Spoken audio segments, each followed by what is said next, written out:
औज़ुबिल्लाहि मिनश्शैतानिर्रजीम बिस्मिल्लाहिर्रहमानिर्रहीम।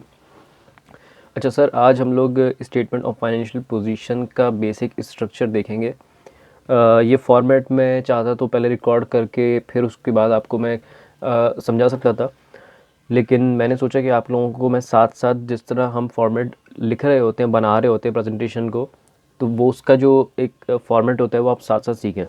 तो सर हम स्टार्ट करते हैं। स्टेटमेंट ऑफ फाइनेंशियल पोजीशन के अंदर कुछ ख़ास बातें जो आप लोगों को जहन में रखनी होती हैं, और बहुत माइनर सी चीज़ें, लेकिन लोग इसको ओवरलुक कर जाते हैं।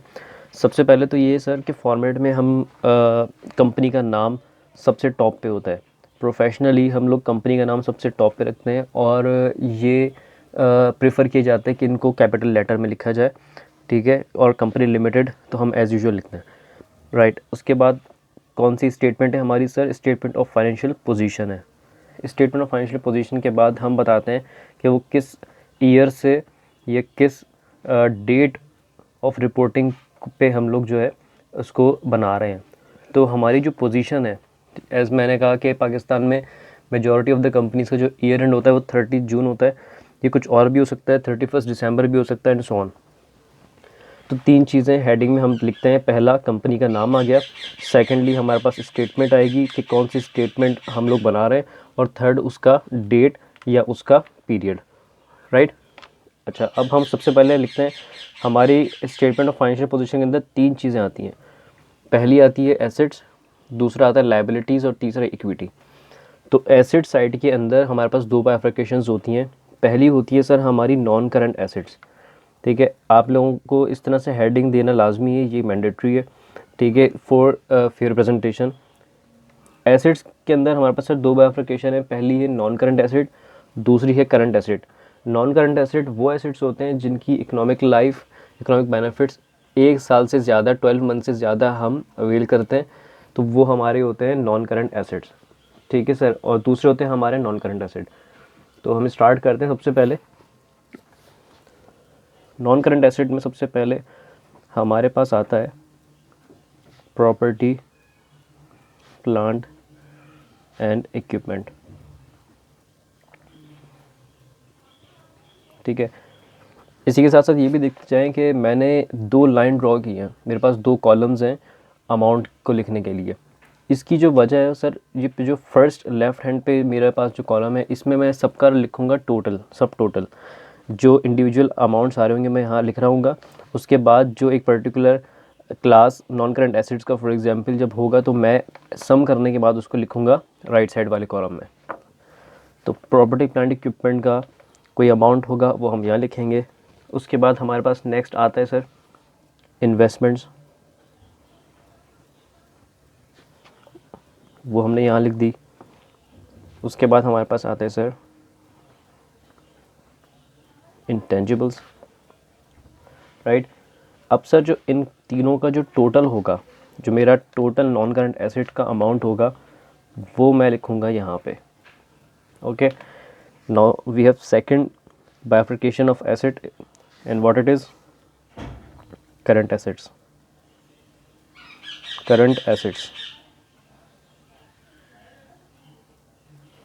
फिर करंट एसेट्स के अंदर आप लोगों को मालूम है, सबसे पहले हम लिखते हैं इन्वेंट्रीज,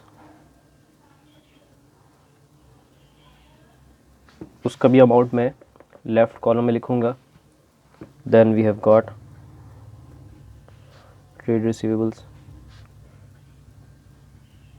उसका भी अमाउंट मैं यहाँ लिखूंगा। And from last cash and bank, ठीक है। ये कंक्लूसिव लिस्ट नहीं है, इसके अलावा भी बहुत सारे आइटम हैं जो हम इन क्लासिफिकेशंस में लिख सकते हैं। नॉन करंट एसेट हो सकते हैं, करंट एसेट हो सकते हैं। यहाँ मेरा सिर्फ पर्पज़ ये है कि आपको एक बेसिक फॉर्मेट बताना है, ताकि आपको ये चीज़ जहन में रहे, और फिर जो भी क्लासिफिकेशन होगी आप बाद में हम उसको देखते रहेंगे और एडजस्ट करते रहेंगे। इसका जो टोटल है सर मैंने यहाँ लिख दिया है ना। दोनों नॉन करंट एसेट्स और करंट एसेट्स का जो टोटल है वो मैं यहाँ लिख देता हूँ।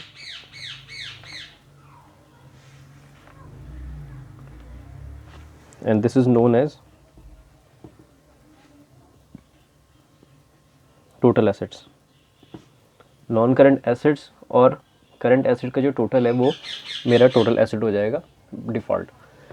नाउ सर अब हम चलते हैं, दूसरा हमारे पास जो पार्ट आता है वो आता है इक्विटी एंड लायबिलिटीज़ का। इक्विटी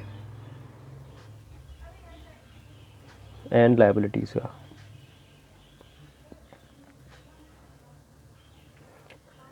अच्छा, हेडिंग आप लोगों ने ना गौर से देखनी है। हेडिंग्स को जो लिखने का जो तरीक़ाकार है, प्रेजेंटेशन जो है वो बहुत इंपॉर्टेंट है यहाँ पे। इक्विटीज़ एंड लायबिलिटीज़, तो सर पहले हमारे पास क्या चीज़ आ रही है? इक्विटी आ रही है। इक्विटी के अंदर हमारे पास दो चीज़ें होती हैं, एक होता है हमारा कैपिटल, ठीक है, और हमारे पास होते हैं रिजर्व्स।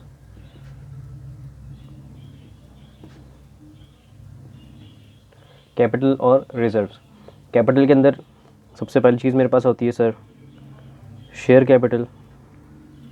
अगेन वही हम प्रेजेंटेशन रूल फॉलो करेंगे, यहाँ पे हम लिखेंगे। उसके बाद हमारे पास आता है सर रिटेन्ड अर्निंग्स।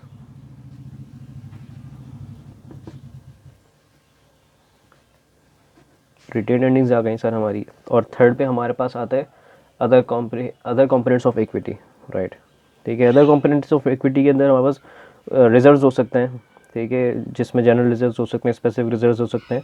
तो ये जो रिजर्व्स होते हैं वो इक्विटी का पार्ट होते हैं। तो इसलिए मैंने नट शेल में एक पर्टिकुलर हेडिंग के अंदर लिख देता हूँ, और इसका जो टोटल होगा सर वो मैं लाइकवाइज यहाँ लिख दूँगा। ओके, अब नेक्स्ट हमारे पास आता है, ये हो गया हमारा सर टोटल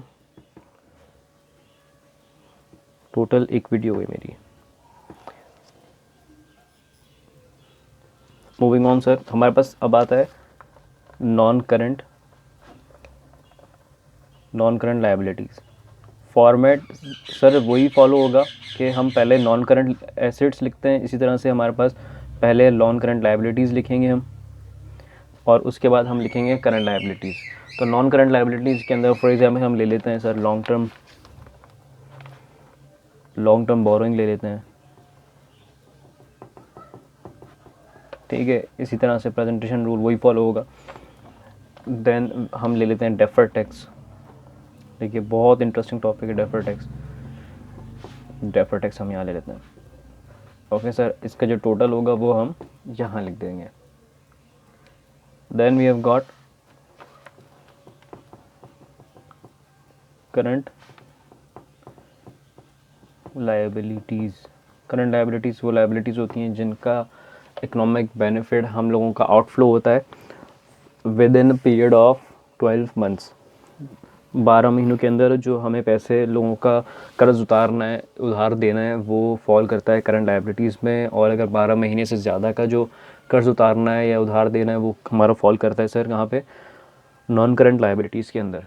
तो अब इसकी एग्जांपल हम ले लेते हैं। सबसे पहला उधार से हमें आता है ट्रेड पेबल्स आ गए हमारे सर। उसके बाद हमारा बैंक ओवरड्राफ्ट भी हो सकता है,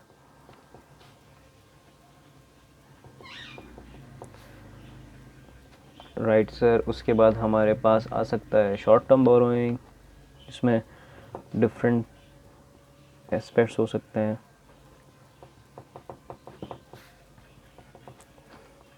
ठीक है सर। उसके बाद हमारा आता है करंट टैक्स पेएबल, साल का कितना टैक्स हमें पे करना है विद इन नेक्स्ट 12 मंथ्स, ठीक है। और शॉर्ट टर्म प्रोविजंस। अगेन ये एक कंक्लूसिव लिस्ट नहीं है, इसके अलावा भी बहुत सारे आइटम्स ऐसे हैं जो कि नॉन करंट एसेट में आ सकते हैं, करंट एसेट में आ सकते हैं, इक्विटी को हम मज़ीद एलिब्रेट कर सकते हैं, इसी तरह से नॉन करंट लायबिलिटीज़ में आ सकते हैं और करंट लायबिलिटीज़ में आ सकते हैं। तो the list can go so on. अब इसका जो टोटल है मैंने यहाँ लिख दिया सर ना। तीनों का टोटल, किसका टोटल सर? मेरे पास total equity, non current liabilities का टोटल और करंट लायबिलिटीज़ का टोटल मैं यहाँ लिखूँगा, and this will be titled as, सोचें आप क्या लिखना चाहिए यहाँ पे? ऑब्वियसली सिंपल है, टोटल इक्विटी एंड लायबिलिटीज़। तो सर ये एक बहुत सिंपल सी बैलेंस शीट हमने प्रिपेयर की है। आई होप आप लोगों को समझ आया होगा। बहुत इसको ना प्रैक्टिस करें, देखिए प्रैक्टिस करेंगे तो आप लोगों को इसका जो फॉर्मेट है वो क्लियर हो जाएगा, वो आपको याद हो जाएगा। उसके अलावा भी अगर कोई ऐसी चीज़ हो आप पूछना चाहते हो प्रेजेंटेशन से रिलेटेड SOFP के, तो यू आर मोस्ट वेलकम, आप कमेंट में मुझे बता सकते हैं। Thank you so much. अल्लाह हाफ़िज़।